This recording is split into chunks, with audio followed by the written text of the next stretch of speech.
अस्सलाम वालेकुम viewers, property price में खुशामदीद। आज हमारी एनालिसिस की सीरीज़ के अंदर एक और एपिसोड के साथ खुशामदीद। आपसे एक गुजारिश ये है कि हमारे चैनल को सब्सक्राइब करना ना भूलें, क्योंकि अगर आप प्राइसेस की मालूमात या सोसाइटीज़ की एनालिसिस या उनके बारे में मालूमात हासिल करना चाहते हैं तो इस चैनल को सब्सक्राइब करना ना भूलें। तो तादिम भाई, ये बताएं कि आज हम कौन सी सोसाइटी के बारे में बात कर रहे हैं। सलमान भाई, हम जो आज बात कर रहे हैं सेक्टर 50 की बात कर रहे हैं, जिसको पंजाबी सौदागान फेज़ 2 के नाम से भी जाना जाता है। इसका सेक्टर क्या बनता है और इसकी सराउंडिंग के बारे में ज़रा बताइएगा।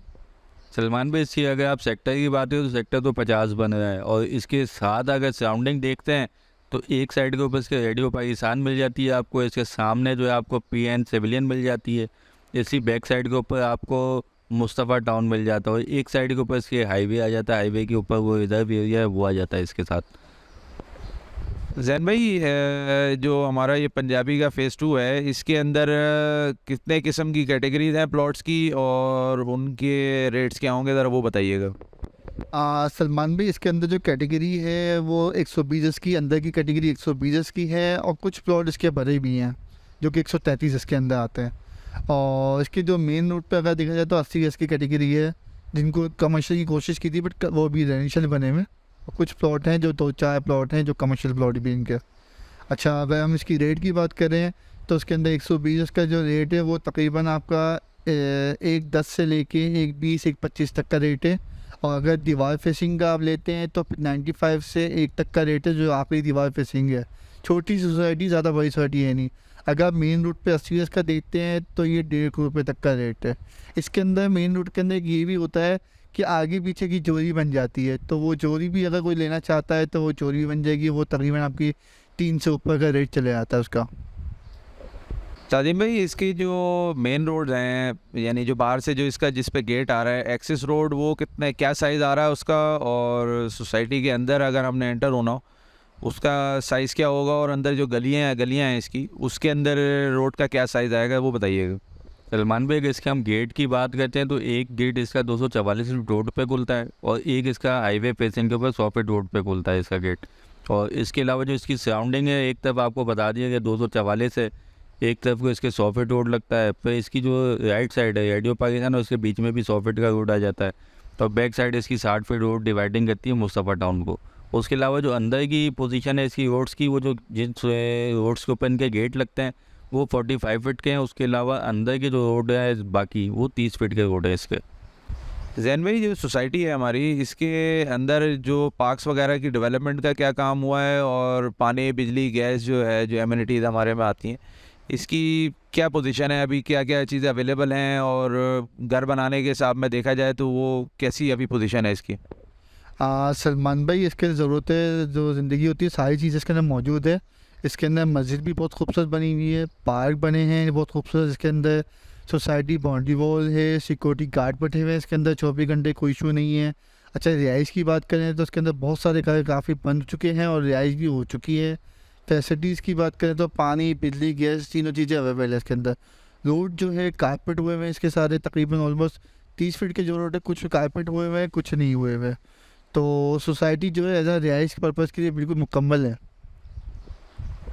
अच्छा, देखा जाए तो जो इसके प्राइसेस के ऊपर जैसे हम कंपैरिजन भी निकाल रहे होते हैं, तो जो पिछले साल जब मार्केट अच्छी चल रही थी उस वक्त इसके अंदर जो प्लॉट था उसका क्या रेट चल रहा था, और आज के हिसाब में देखा जाए तो आज कितना प्राइस करेक्शन आई है इसके अंदर।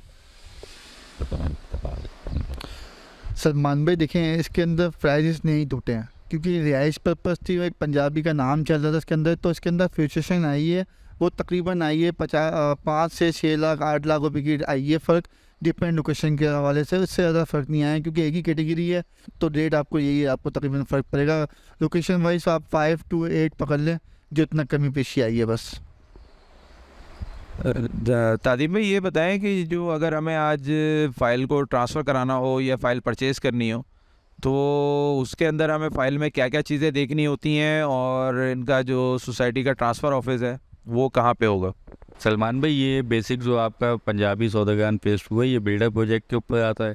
तो इसकी जो पेमेंट थी वो इंस्टॉलमेंट में आई थी, 38 लाख रुपये टोटल इसकी पेमेंट है, उसकी स्लिप्स होनी चाहिए इसके अंदर। उसके अलावा इसका अलॉटमेंट निकला था, अलॉटमेंट होना चाहिए, फिजिकल पोजेसन है, साइट प्लान है इसका, और इस अगर ट्रांसफ़र फाइल हो गई तो फिर ट्रांसफ़र ओरिजिनल आपको होना चाहिए इसका। और अगर इसका आप सोसाइटी ऑफिस देखना चाहें तो सोसाइटी ऑफिस आपको शायर फैसल के ऊपर मिल जाता है। अगर आप शायर फैसल के ऊपर आ रहे हैं एयरपोर्ट की तरफ से तो बलोच कॉलोनी का जो पुल है वो क्रॉस करते हैं हम, तो पहला जो यू टर्न आता है उससे आपने यू टर्न लेके वापसी आपने निकलना है बलोच कॉलोनी की तरफ, तो लेफ़्ट पे मेट्रोपॉलिटन और वो इस बैंक आ जाता है, उसके ऊपर 6th फ्लोर के ऊपर इनका ऑफिस है और ये डे टाइमिंग के अंदर है इनका ऑफिस। जैन भाई, एक और सवाल पैदा होता है, जैसे कि जो एक तो सिर्फ प्लॉट होते हैं जहाँ पे अभी डेवलपमेंट नहीं होती, उनका एक रेट सिर्फ प्लॉट का ही आता है, लेकिन अगर जहाँ पे रिहाइश शुरू हो जाए तो उसके अंदर फिर हमें रिहायशी का भी ऑप्शन देना होता है कि मकान वगैरह बिकने आ रहे हैं नहीं आ रहे, रीसेल कैसी है उसकी, तो उसके बारे में ज़रा बताइएगा। हाँ सलमान भाई बिल्कुल सही कह रहे हैं आप। इसके अंदर काफ़ी ज़्यादा आबादी हो गई थी तो घर इसके अंदर रीसेल के अंदर आते हैं। तो जो कि 120 गज का अगर आप 30 फीट का मकान लेते हैं तो वो आपको ब्रांड न्यू मकान जो है तकरीबन आपको 225, 230, 215 के डिमांड पे आपको मकान मिल जाएंगे। इस पर भी जो भी बार्गेनिंग होती है थोड़ी बहुत बार्गेनिंग करके सौदा बन जाता है। अगर आप कॉर्नर लेने जाते हैं कोई 45 फीट रोड का या 30 फीट रोड का कॉर्नर, कोई अच्छा कॉर्नर लेने जाते हैं तो वो आपको तकरीबन 2.5 करोड़ रुपये की डिमांड पे मिलता है। तादिब भाई, इसमें ये भी बताइएगा कि जैसे ये बिल्डर प्रोजेक्ट है तो इसके अंदर लीज़ कराना हो हमें या जैसे लोन वगैरह के लिए हमें जाना हो तो लीज़ हो जाता है आराम से, और दूसरा ये है कि जिस तरह आज किसी को परचेज़ करना हो तो यहाँ पहुँचने के लिए ताकि यहाँ विज़िट कर सकें लोग आके, तो उसके लिए इसका कोई लैंडमार्क से इसकी कोई लोकेशन ज़रा समझाइए हमें। सलमान भाई एक तो बिल्डर है और बहुत अच्छा बिल्डर है, इसने बहुत कम टाइम के अंदर अपना नाम अच्छा बना लिया। तो इसके जो लीज़ है वो ये करवा के दे रहे हैं, अगर आप लीज़ करवाना चाहें तो लीज़ भी हो रहा है और लीज़ के ऊपर लोन भी मिल रहा है इसके लीज़ के ऊपर। और अगर आप आना चाहें शहर की तरफ से, कराची की तरफ से आते हैं सराफकोट से, तो मेन मेमार मोड़ इसकी लोकेशन है। मेमार मोड़ के आप राइट साइड पे देखते हैं हाईवे के तो आपको इसकी सोसाइटी का नाम भी दिख जाता है। मस्जिद होने के ऊपर बहुत खूबसूरत सी मस्जिद बनी हुई है वो आपको हाईलाइट हो जाती है, वो इसका एक्सेस बनता है। अगर आप आना चाहे शहर के अंदर से तो आपको जो एक्सेस बनता है वो इस्फानी रोड के ऊपर मोबिना टाउन थाने के सामने से जो रोड अंदर की तरफ जा रहा है स्कीम 33 की तरफ खत्म नबोद वाली जो रोड है, ये एक्सेस डायरेक्ट जा रहा है आपका PIA चौरंगी पे अंदलीप चौक लिखा हुआ है। अंदलीप चौक से आपने लेफ़्ट पे होना है तो राइट की सबसे आखिरी सोसाइटी जो है ये आपको पंजाबी सौदेगार नज़र आ जाएगी और बोर्ड पे नाम भी लिखा हुआ मिल जाएगा। यानी एक तरीके से देखा जाए तो अगर हमें वहाँ से जो भी रह रहे हैं रिहायशी हैं वो डायरेक्ट वहाँ से हाईवे लेके आप डायरेक्ट सराफकोट आ सकते हैं, शहर में आने की ज़रूरत नहीं है।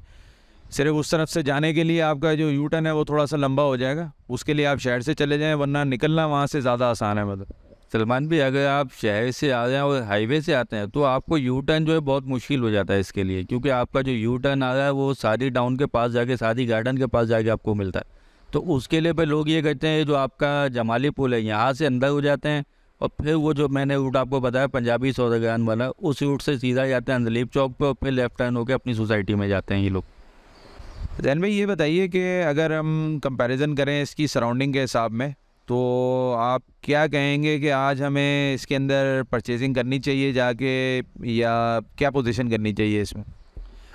सलमान भाई देखें, प्लॉट की परचेजिंग करके रखना चाहिए। रिहाइश के लिए ना अभी थोड़ी सी प्रॉब्लम्स है क्योंकि ज़रूरत ज़िंदगी की चीज़ें हैं वो इसमें नहीं, यहाँ पे अवेलेबल नहीं है तो लोगों को तकलीफ़ हो रही है। बट ये फ्यूचर में जैसे आबाद होते जा रहा है, दुकानें खुलेंगी तो ये अच्छा एक पॉइंट मिल जाएगा, जगह अच्छी मिल जाएगी आपको। एक तो 244 फीट का रोड है, ये आबाद होना ही होना है, ठीक है। एक तो हाईवे से लेंगे, ये बहुत अच्छी सोसाइटी है। अगर आप अभी मकान लेते भी हैं तो ये कि रिहाइश करेंगे तो ये थोड़ी तकलीफ़ आपको होगी, तो आप प्लॉट लेके छोड़ सकते हैं।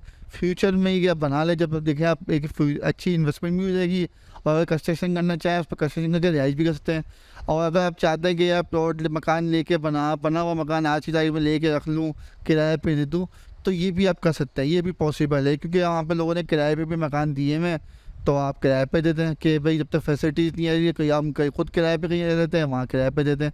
तो ये जगह अच्छी है, तो सराउंडिंग भी अच्छी है, कोई गोट नहीं है, कुछ भी नहीं है, हाईवे लिंक लगा है। जहाँ अब तो हाईवे लिंक वाली सोसाइटीज़ की ही ज़्यादा वैल्यू हो रही है।